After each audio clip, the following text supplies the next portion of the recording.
Ya, terima kasih dan selamat pagi untuk Bapak Ibu pengajar, dosen STT Sola Gracia. Salam ketemu lagi dengan saya. Dan selamat pagi juga untuk para mahasiswa. Walaupun ada yang positif, tapi tetap semangat. Tuhan bersama kita dan Tuhan melindungi kita. Saudara-saudara yang sehat, tetap waspada, karena virus ini tidak terdeteksi oleh mata, tetapi begitu kuat penularannya. Oke, tinggalkan sementara COVID-nya, dan kita akan bersama-sama mendengarkan firman Allah. Di Kamis tanggal 17 Juni yang lalu, kita sudah belajar di bagian pertama dari atau pertarungan antara Daud melawan Goliat. Jadi saya simpulkan bahwa pertarungan itu, perlawanan itu, pertempuran itu adalah bukti Allah menyertai umatnya. Teks khotbah pagi ini ada di ayat 12 sampai 50 dan 51. Mari kita akan konsentrasikan di beberapa ayat saja. Pertama kita akan membaca di dalam ayat yang ke-50 sampai dengan ayat 51. Saya bacakan, demikianlah firman Tuhan. Demikianlah Daud mengalahkan orang Filistin itu dengan umban dan batu. Ia mengalahkan orang Filistin itu dan membunuhnya tanpa pedang di tangan. Dalam ayat 50 ini, kalimat ini walaupun sederhana dan pendek ditulis dengan jelas, tanpa pedang di tangan. Artinya apa? Allah yang menyertai mereka, Allah yang menuntun mereka, Allah yang menyertai nenek moyangnya, adalah Allah yang menyertai Israel juga pada waktu itu. Kemudian ayat 51, Daud berlari mendapatkan orang Filistin itu, lalu berdiri di sebelahnya. Diambilnyalah pedangnya, pedang dari Goliat, dihunusnya dari sarungnya, lalu menghabisi dia, dipancungnyalah kepalanya dengan pedang itu.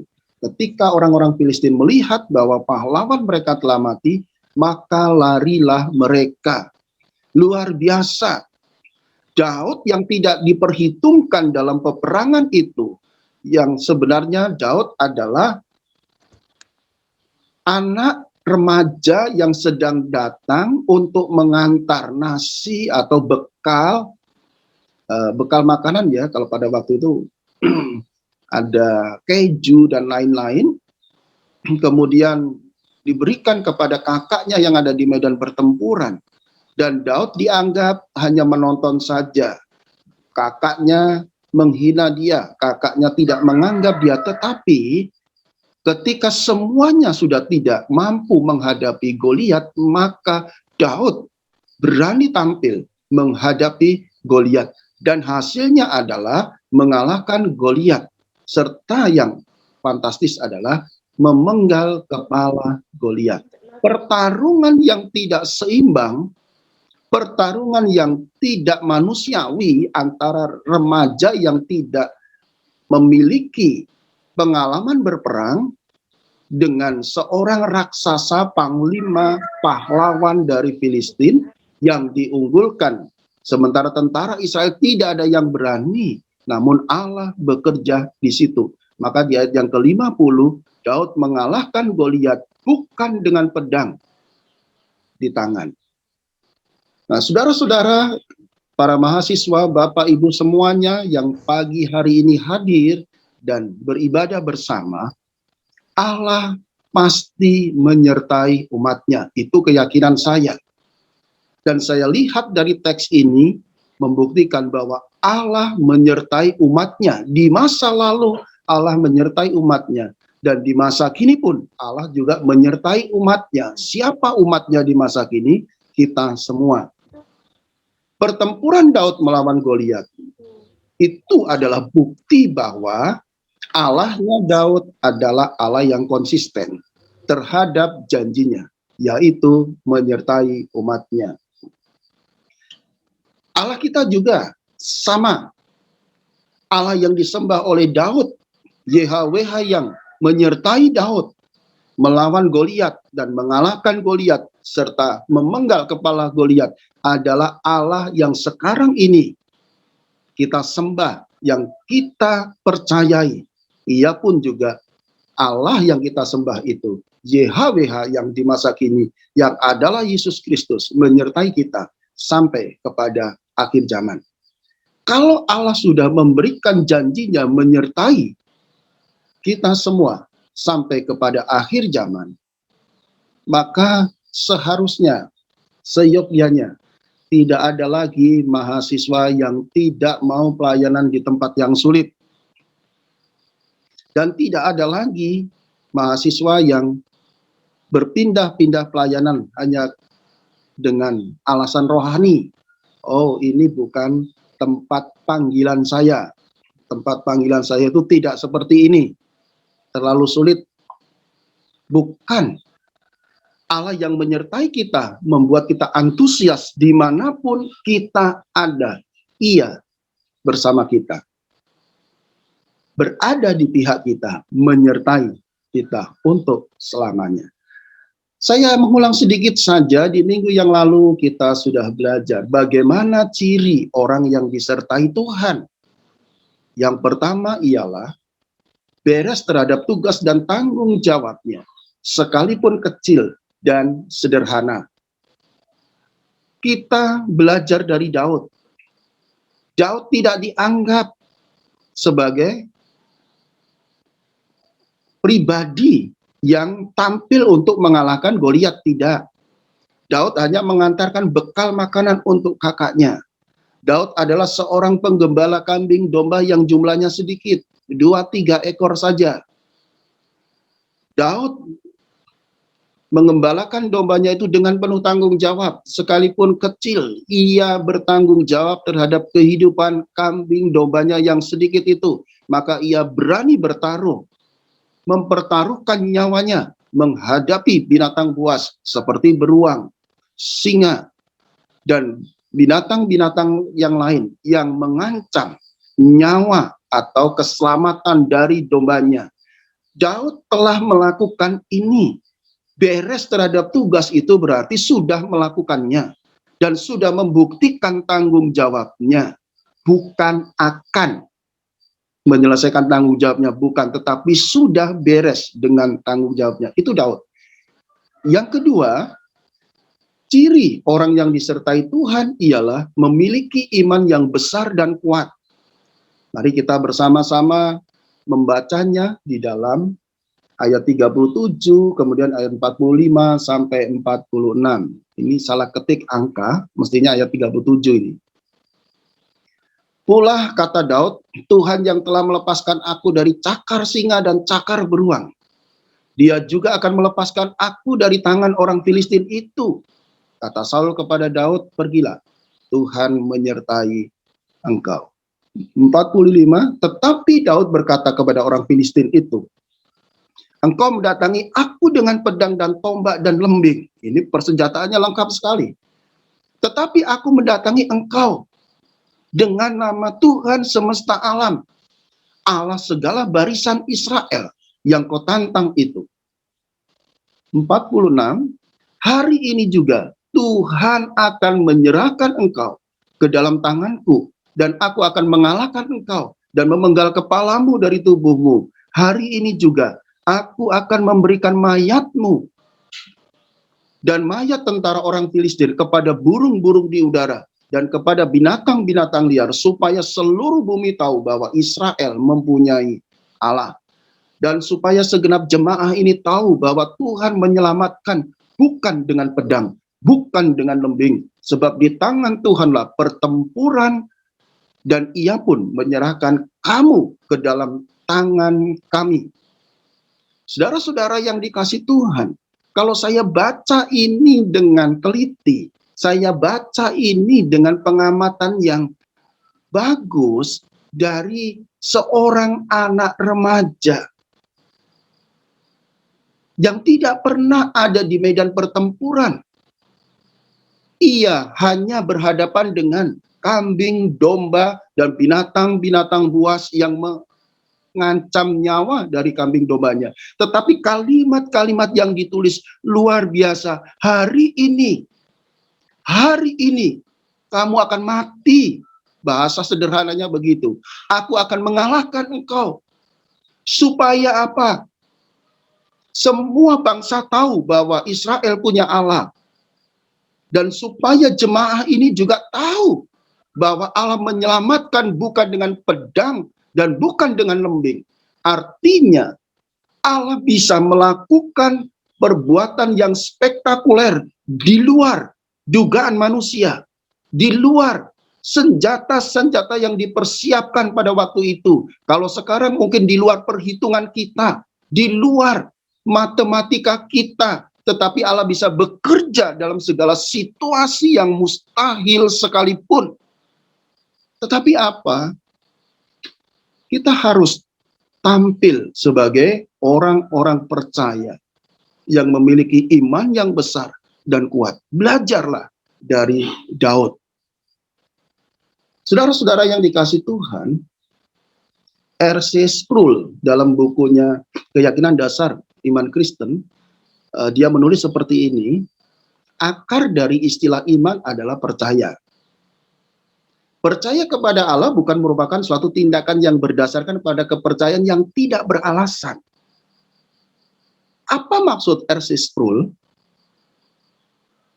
Sungguh luar biasa ini. Jadi ketika Anda dan saya memiliki iman yang besar dan kuat, itu bukan tanpa alasan. Bukan tanpa dasar. Kepercayaan kita, keyakinan kita kepada sesuatu yang mungkin belum kita lihat, sesuatu yang tidak ada di depan mata kita secara ideal, tetapi ketika kita percaya bahwa apa yang kita hadapi itu bisa kita atasi dengan pertolongan Tuhan, bukan tanpa dasar. Ada dasarnya, ada alasan kita percaya kepada iman yang kita yakini. Tetapi iman tidak bertentangan dengan rasio. Rasiolah yang tunduk terhadap iman.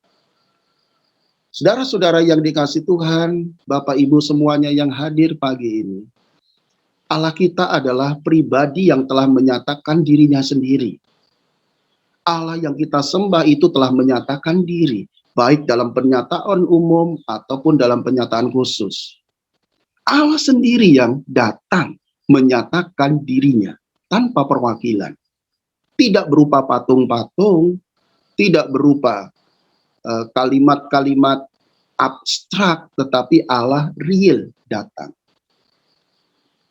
Dan Allah kita adalah Allah yang adalah alasan yang cukup bagi kita untuk mempercayainya. Jadi kalau kita percaya kepada Yesus Kristus yang menyertai kita sampai kepada akhir zaman, ini sudah luar biasa, jauh lebih luar biasa dari yang lainnya. Allah kita juga Allah yang terbukti bahwa Ia setia dan layak mendapatkan kepercayaan kita. Jadi kalau kita percaya kepada Kristus sebagai Tuhan dan Juru Selamat, YHWH di masa yang lalu, Ia adalah setia dan layak mendapatkan kepercayaan kita. Dan kita menaruh iman percaya kita kepadanya 100%. Kalau kita lihat Ibrani pasal 11 ayat 1. Dari iman itulah dasar segala sesuatu yang kita harapkan. Bukti dari segala sesuatu yang tidak kita lihat. Saya di YouTube kalau lihat, ya saya melihat kesaksian-kesaksian, dibawa ke neraka barulah percaya, dibawa ke surga barulah percaya. Itu bukan iman. Itu penipuan itu namanya. Iman itu tidak harus kita melihat. Keyakinan. Sekalipun terkadang kala rasio kita harus tunduk dalam keyakinan, itu kita kerjakan. Beberapa kali saya pelayanan di tempat yang sulit. Saya pernah merintis jemaat di suku Tengger tanpa sponsor dari siapapun. Dan saya tidak mengharapkan sponsor dari siapapun. Jika ada orang yang membantu saya, silahkan. Kalau tidak, ya tidak apa-apa. Di suku Tengger, saya lewat dari Pasuruan, atau jalan masuknya dari Pasuruan. 2 tempat saya dirikan sekaligus tanpa dana dari siapapun. Saya naik sepeda motor dari Surabaya pada waktu masih ada di Surabaya. Surabaya ke Pasuruan itu kira-kira 2,5 jam perjalanan. Itu belum naik ke Gunung Bromonya. Sepeda motor saya tidak kuat untuk menanjak tanjakan yang sangat tinggi. Tetapi saya merintis jemaat di sana. Saya membuka tanpa ada pertolongan materi dari orang. Tapi tangan Tuhan yang kuat itu menuntun saya. Saya punya iman yang besar. Ada 2 jemaat, 2 tempat yang berdiri. Pos PI. Orang-orang percaya kepada Tuhan, orang-orang diselamatkan untuk kemuliaan nama Tuhan. Dan pada waktu saya ada di Cepu sekalipun, minus, daerah minus, tapi saya dengan penyertaan Tuhan yang luar biasa, iman saya yang besar. Dan saya yakin itu, situasi yang minus, kondisi yang minus, ditaklukkan oleh kekuatan iman. Dari mana kita belajar itu? Ada banyak tokoh iman. Kalau Ibrani pasal 11 ayat 4 sampai 40, salah satu tokoh iman adalah Daud di dalamnya. Salah satunya. Dan tokoh-tokoh iman itu manusia biasa. Ia punya daging dan darah seperti kita. Ia butuh makan, ia butuh minum. Tetapi tokoh ini bisa menjadi luar biasa karena apa? Iman, teladan iman. Habel dengan persembahan yang terbaik. Orang yang memiliki iman yang besar dan kuat itu pasti persembahannya terbaik. Abraham. Ada banyak tokoh yang lain yang bisa kita pelajari. Salah satunya adalah anak muda yang luar biasa. Ini Daud, the best sekali. Kalau saya baca pernyataan Daud di hadapan Goliat, tidak sedikit pun rasa takut dalam dirinya, tetapi ia maju bukan dengan pedang lembing ataupun tameng, tetapi ia maju dengan nama Tuhan. Rasul Paulus mengatakan, sebab hidup kami ini adalah hidup karena percaya, bukan karena melihat. We walk by faith, not by sight. Luar biasa. Bagaimana dengan Anda dan saya? Sekarang situasinya sulit. Sekarang situasinya serba dibatasi dan kita terbatas. Apakah masih tetap memiliki iman yang antusias, iman yang besar dan kuat dalam pelayanan? Saya yang juga ada di pelayanan, juga sedang mengatur strategi bagaimana caranya supaya domba-domba milik kepunyaan Allah ini juga tergembalakan dengan baik. Kalau mungkin di kota bisa menggunakan teknologi canggih, tapi di desa yang tua-tua tidak bisa mengikuti dengan teknologi. Misalkan ibadah lewat Zoom dan lain sebagainya, harus datang, harus saya temui mereka, harus bekerja, karena saya yakin dalam situasi yang sulit ini mereka dipelihara oleh Tuhan. Ada corona dengan varian yang tercanggih yaitu Delta, awalnya Alpha, Beta, Delta, kemudian ditemukan lagi Gamma, lama-lama sampai Omega varian itu. Biarkan itu terjadi, tetapi kita tetap kuat dan semangat untuk tampil sebagai orang-orang yang disertai Tuhan. Taklukkan situasi ini dengan iman yang besar dan kuat. Selamat pagi dan Tuhan Yesus memberkati. Amin.